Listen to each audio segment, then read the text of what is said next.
Did you see what Matthew Knies said? So all the rookies congregated. They do this every year, and they have the rookies skate around in their jerseys. Bedard was out there, Logan Cooley, Kniesy, among others. And so, I mean, I understand why he made this comment. So after it, he was asked about Austin Matthews, and we all know that he trains with Austin Matthews. Hell, he said it on this podcast a couple months ago.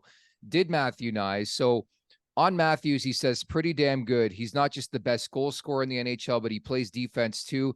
He's kind of the best overall player in the NHL in my eyes right now, in parentheses, in the NHL. We know what he meant. I know there's a lot of unhappy people in Edmonton, but fuck, man, like he didn't mean it that way, did he? No, there's no better example of playing in Toronto Exactly. than that right there. I mean, what do you think the guy's gonna say? Oh, Nathan McKinnon's my favorite Yeah. player in front of the fucking Toronto media. Like, use your head. He's gonna say he's the greatest player in the world because he's on his team and he's one of the greatest players in the world.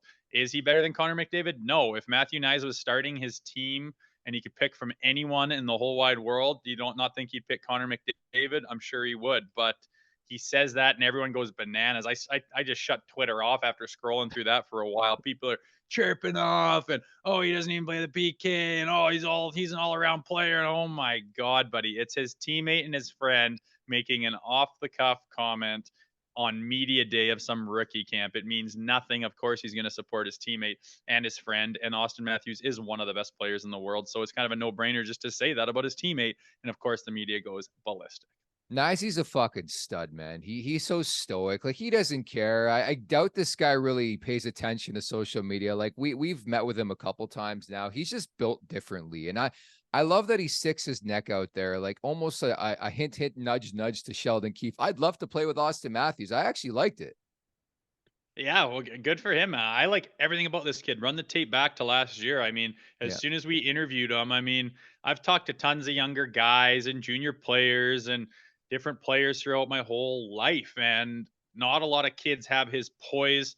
He seems to have this character about him, this kind of quiet confidence about him, all things that it takes to be a premier player in that league. And he seems to have it in spades. And I mean, I said aloud and put my neck on the line saying he's going to make an impact on this Leafs team Yeah. right away. People laugh their ass off. Some kid coming out of college just because he didn't even win the Hobie Baker. You think he's going to make a difference in the NHL? Blah blah blah. He comes in and immediately shows, holy smokes, this guy can play. He had some very quality games played as little as they are in this league. And I'm just excited for the future with this guy. I'm glad he's on the Toronto Maple Leafs, and he's one of the big reasons I can't wait for the season to get started.